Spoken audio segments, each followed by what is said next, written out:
नमस्ते प्रणाम। हम आप लोग के बीच जो गीत लेके आइल बानी, अच्छा लगे तो लाइक और कमेंट और शेयर जरूर करब और कमेंट में जरूर बताइब कि हमार जो गीत आप लोग के कैसन लागल। जोगवा बेसही बेटी पाटी वो ठंघावेली, पाटी वो ठंघावेली। भाभी जे ले गईली चोराए सुन माई हो, भाभी जे ले गईली चोराए सुन माई हो। जोगवा बेसही बेटी, जोगवा बेसही बेटी पाटी वो ठंघावेली। भाभी जे ले गईली चोराए सुन माई हो, भाभी जे ले गईली चोराए सुन माई हो।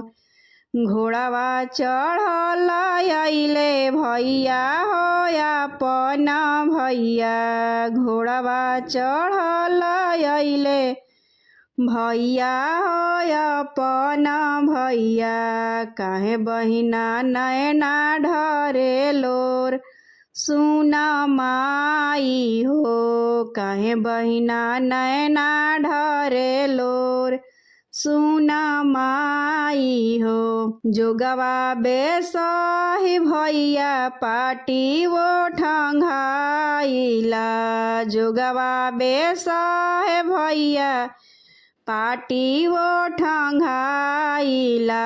भाभी जे ले गईली चोराए सुन माई हो, भाभी जे ले गईली चोराए सुन माई हो।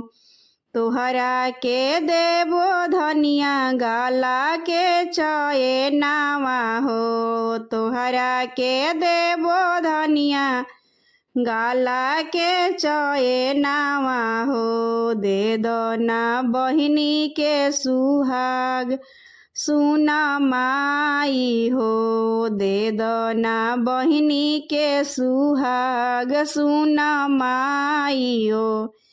जोगवा बेसही बेटी पाटी वो ठंघाइला, जोगवा बेसही बेटी पाटी वो ठंघाइला।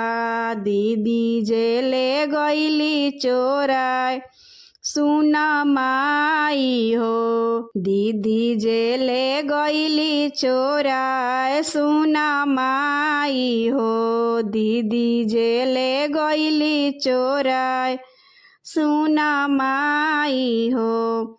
घोड़ावा चढ़ल अइले जीजा हो अपन जीजा, जीजा हो अपन जीजा। काहे साली नैना ढरे लोर सुन माई हो, काहे साली नैना ढरे लोर सुन माई हो। जोगवा बेसही जीजा पाटी वो ठंघाइला, जोगवा बेसही जीजा पाटी वो ठंघाइला। दीदी जे ले गईली चोराए सुन माई हो, दीदी जे ले गईली चोराए सुन माई हो। तोहरा के देबो धनिया हाथ के कंगनावा हो, तोहरा के देबो धनिया हाथ के कंगनावा हो। दे दो ना साली के सुहाग सुन माई हो, दे दो ना साली के सुहाग सुन माई हो।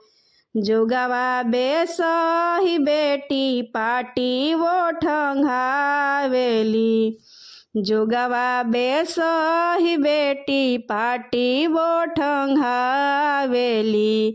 भाभी जे ले गईली चोराए सुन माई हो, भाभी जे ले गईली चोराए सुन माई हो।